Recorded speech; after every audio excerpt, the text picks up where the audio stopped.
So I've had my Roland Aerophone for close to 4 months now, and there are a couple things that I absolutely hate about it. So in this video, I'm just going to walk you through some of the things that drive me nuts and some of the things that I really like. That way, if you're thinking about picking one of these up, you'll know exactly what the flaws are ahead of time. Okay, the first thing I absolutely hate about this instrument is this rubber spit catch. The purpose of this is supposed to catch all the spit that runs through the drain tube in the center of the instrument, and it definitely does that fine, but the issue is that it pops off so easily. All it has is this little notch in the back of the instrument, and then the catch has a little rubber piece that's supposed to fit there and hold it in place, but it doesn't really do that good of a job. It's constantly falling off, and then spit gets everywhere. It's not so bad if you stand and play, like it doesn't really just pop off then, unless you like brush it up against your leg or something. But like when I'm sitting and recording my Omegle videos and stuff like that, every time I brush it up against my chair, it just pops right off. Actually, last time I filmed, I'm pretty sure I just taped like masking tape around it or something to hold it in place. It's a good concept. Obviously, you don't want to just spit all over your floor, especially if you're practicing for long periods of time, but it just doesn't work that well because it's always coming off, which basically just defeats the purpose of it anyways, because it still gets all over the place. Maybe if it was like a plastic piece with a notch in it, I don't know. I think part of the problem is that the rubber is so flimsy that it just kind of bends easily and is able to just be brushed off. So the second thing is another rubber piece that constantly falls off, and that's the thumb rest. So the AE-20 actually comes with 2 different thumb rests, which is great because then you can customize it to your thumb size and whatever's going to be more comfortable for you. The issue is this constantly falls off too. Now this doesn't like clip in or anything, it just is kind of sitting on there. It comes off pretty easily when I'm playing, and it's just because it's on there so loose. The piece is rubber, so I would think if they made it a little smaller, it would be able to squeeze on there still, because I like the idea of being able to customize the thumb rest, and that's why I don't want to just glue this on there, because it's nice to be able to take it on and off and switch the other one on if that's what I'm feeling, and I also just don't want to put glue on this. Plus it's a pretty small piece and would be pretty easy to lose if it fell off on a gig or something. Okay, so my third complaint is that if you're not running this off of the wire like this plugged into a wall outlet, you have to run it off of 6 AA batteries. Now, most of the time you can plug it in and it's not a big deal. The outlet cable is probably like 6 feet or something, so you have plenty of room, but it's more an issue of I find myself trying to never use the batteries because I'm afraid I'm going to drain them and have to replace them. And it would be really nice if it was just like a rechargeable battery pack. Even if it was one that would just stay in there and then every time you plug it in, it'll charge it, that would be awesome. Now, there are a couple of other complaints I have on the instrument itself, like about the keywork and stuff like that, so I'm just going to get into that now. So the first thing I don't really like is the position of the S1 and S2 keys. These are basically just buttons that activate like either vibrato or whatever you set them to.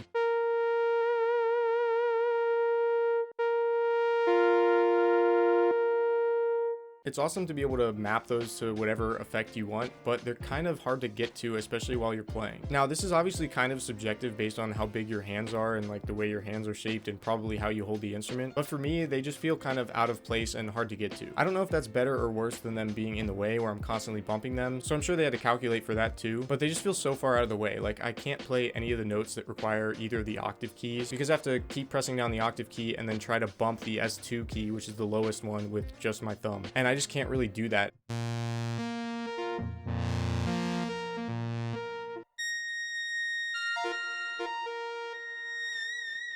You can definitely manage with where they are, but you can't really activate them and turn them off while you're in the middle of playing a line. It just kind of depends where you're playing in the instrument. Like you almost have to work that around like what register of the instrument you're in. Right now, I mostly use the S1 key for vibrato, and there is a setting where you can make it so that vibrato will be turned on or off based on the pressure that you're adding with your embouchure. But I don't necessarily like that because I found it was turning on and off too easily, and even with adjusting the sensitivity, it just didn't quite feel the same. I really preferred it to have it mapped to one of these buttons, so then it's just kind of a matter of getting to it. I also have a few complaints about some of the ways you can or can't play alternate fingerings. For example, you can't trill from C sharp to D or C sharp to D sharp using the side E flat key.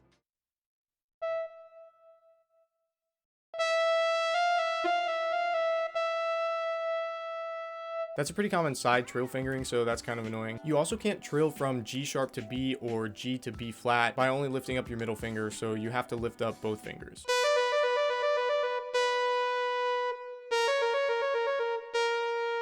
Normally this is how I would be trilling from G sharp to B on saxophone, so it's kind of a weird thing to get used to. Also, it's weird because you can trill by lifting up just your middle finger going from D to F. You don't have to lift up both fingers, so that's kind of inconsistent. Another alternate fingering you can't use is trilling from C to D using palm key D. You can do it using palm key E flat, which is great. That's how I normally trill on alto. But on tenor, I find that palm key D is actually more in tune, so that's what I use there. So it definitely gets a little confusing because you can only do it one way, and on saxophone you can actually use either key. So the last sort of alternate fingering key complaint I have is that you can't go from G to front E without releasing the B key.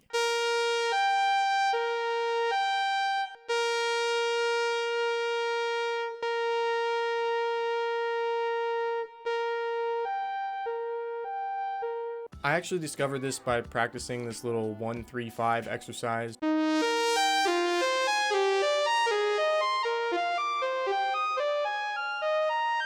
And on saxophone, I was used to keeping B down and just being able to kind of roll my index finger up to catch the F key, which would trigger front E, but I wasn't able to do that on here. Now, the good thing about all these alternate fingerings and key things is they could probably be fixed with a simple software update, and that is the nice thing about this is I can download updates from the internet right onto here, and I'm sure that that's something that they could add. Most of the time, people probably aren't going to use the alternate fingerings, so they probably didn't even encounter them while they were testing this, but there are a handful of patterns that really kind of require them to be able to play them efficiently. So if you're using this as a practice tool, it would definitely be nice to have. So my last complaint about the actual unit itself is that it didn't come with a mouthpiece patch and I had to put one on. Now that's a pretty small complaint, it's not that big of a deal, but it would have been nice if it came with a mouthpiece patch. I mean, I guess I get some people don't want one on, but maybe if they would have included one, I don't know. I'm just a big fan of having something to protect this because you can buy a replacement part, like this whole top comes off, but I don't necessarily want to have to replace that just because I chewed a hole in it. So that's just something to consider if you like playing with a mouthpiece patch. So the last thing I have complaints about is the app. So you can download an app called the Aerophone Pro Editor, I think, and you can actually control the Aerophone from that app. You can change the actual sound while you're playing.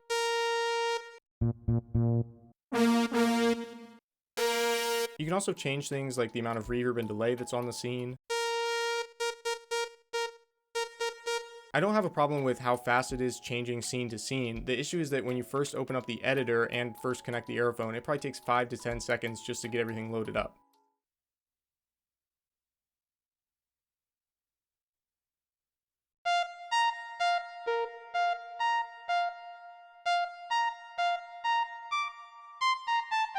It's not that big of a deal, but it is kind of a pain to sit there and wait. The second complaint I have about the app is that you can only save 12 favorites to keep on screen. Now you can save more than that in the actual Aerophone. I think you can save 100 or something, but the issue is it's a lot harder to kind of sit here and scroll through and try to find the exact one than it is to just sit and tap on either your phone or your tablet and tap the scene and immediately have it queued up. This is only really a big deal whenever I'm making loops or live looping something on Omegle, and I need to be able to just tap a scene and change the sound immediately in order to keep the loop moving. Oftentimes I have to overwrite some of the favorites I already have saved in order to make room for the new sounds that I'm using for new loops I'm making for the next video and stuff like that. It would be really nice if you could just scroll or swipe and have a second page. There are really only a handful of sounds that I use consistently, like when I'm just playing this thing and practicing. There are definitely certain sounds that I want for specific songs, like for example the GTA theme. There's a specific synth sound that I like to use for that.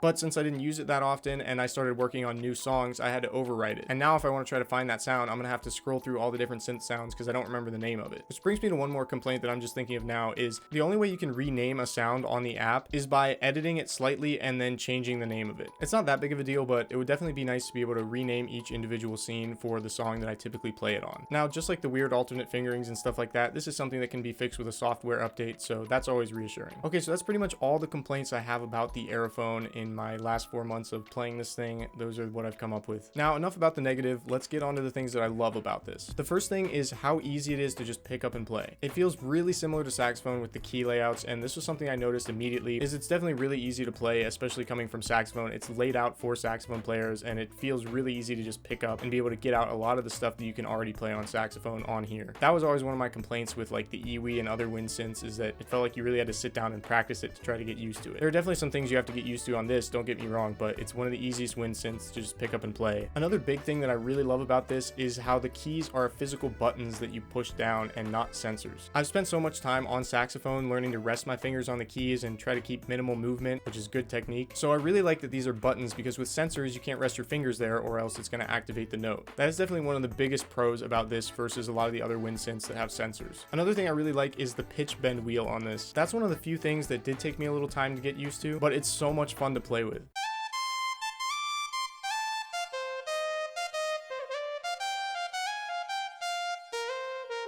I honestly really like the pitch wheel system, which is why I've never really wanted to learn how to change the pitch with my embouchure on the mouthpiece. Plus, one of the advantages of playing a wind synth is that the intonation is perfect, so I don't have to worry about controlling that with my embouchure. But it's still nice to be able to have the ability to bend the pitch whenever you want. Another thing I love about it is how easy it is to download sounds from the Roland Cloud. There are tons of wind synth sounds designed specifically for this unit, and you can just download them off the Roland Cloud by plugging this into your computer. The third thing I really love about this is how sensitive the breath sensor is.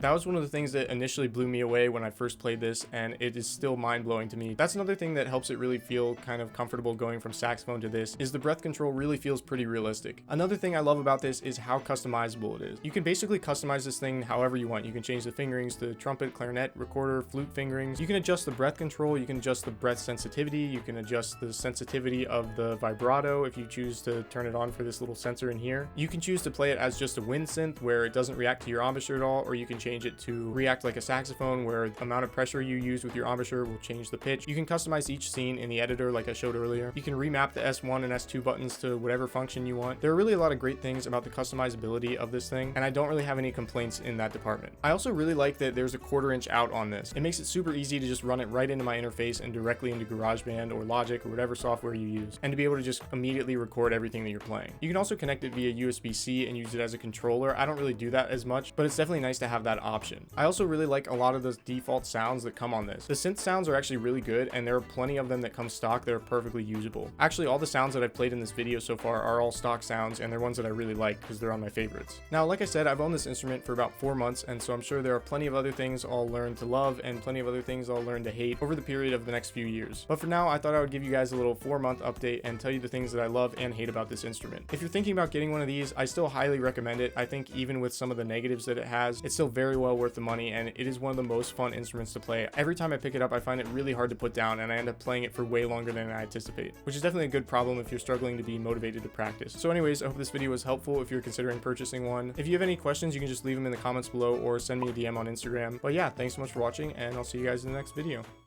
Hi. Is that VR? No, I'm from the future.